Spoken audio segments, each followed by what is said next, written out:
In 1975, when I was 11 years old, my parents decided that I should take Japanese lessons from Mr. Huang.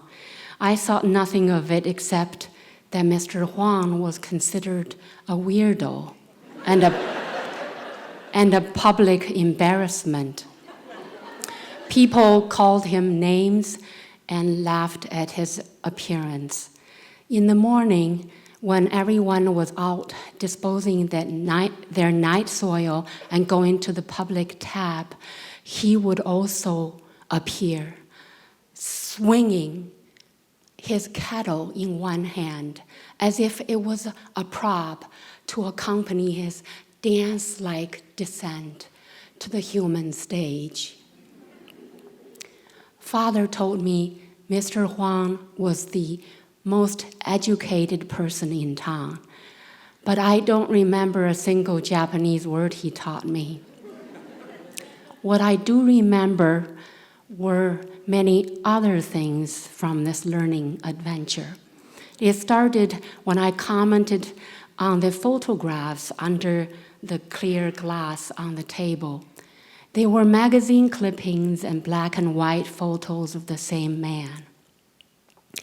How handsome this person looks, I marveled. How could a little girl of your age notice such things? He chastised me. Immediately, I panicked, as if caught opening a forbidden door that I couldn't close fast enough. I will tell your father about this, he continued. Added to this rebuke was my shocking observation of him embroidering.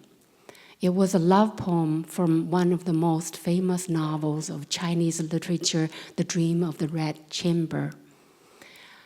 I'm giving it to the man in the photographs. A look of longing crossed his face. I went home and told my parents I did not want to take Japanese lessons anymore. What I didn't know at the time was that Mr. Huang was the first gay man I would encounter in my life. And it happened in China when even talking about romantic love in general was egregious and frequently punished.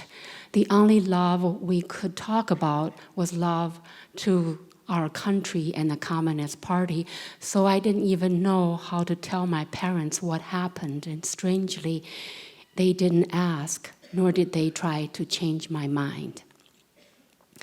Mr. Huang eventually committed suicide. He swallowed sleeping pills twice.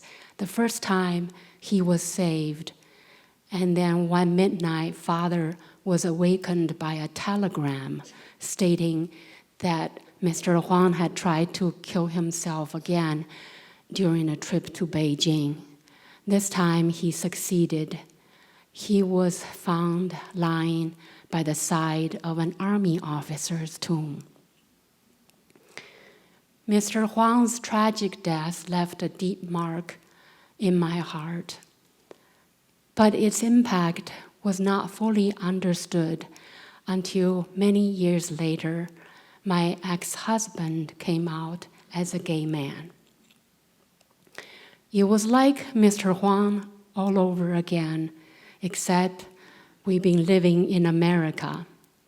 We'd been married for 15 years and had 2 wonderful daughters together.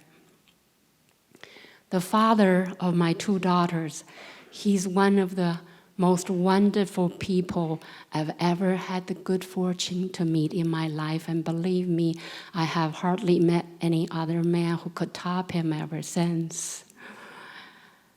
I was a personal witness and participant in his struggles against the shame and guilt that destroyed Mr. Huang. I say this now, 20 years after the fact, but at the time, as the victim of a major betrayal, I was consumed with anger and seized by a rage I felt I had all the right to be angry, and some people even told me I would have killed him. Does he deserve to die?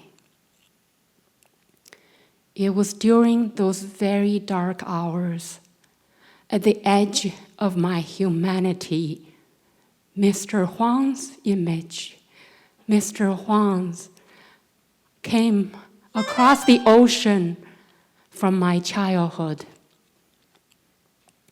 His image came alive, like a lion who fought to the end. Rising from his broken body, he roared his final call to my conscience. Sophie, stop. Think with your heart.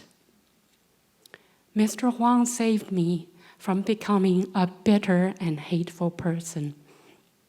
It helped me to prevent a bad situation in my life from becoming worse, and thus paved the way for a new relationship with my ex-husband, and thus the preservation of my family.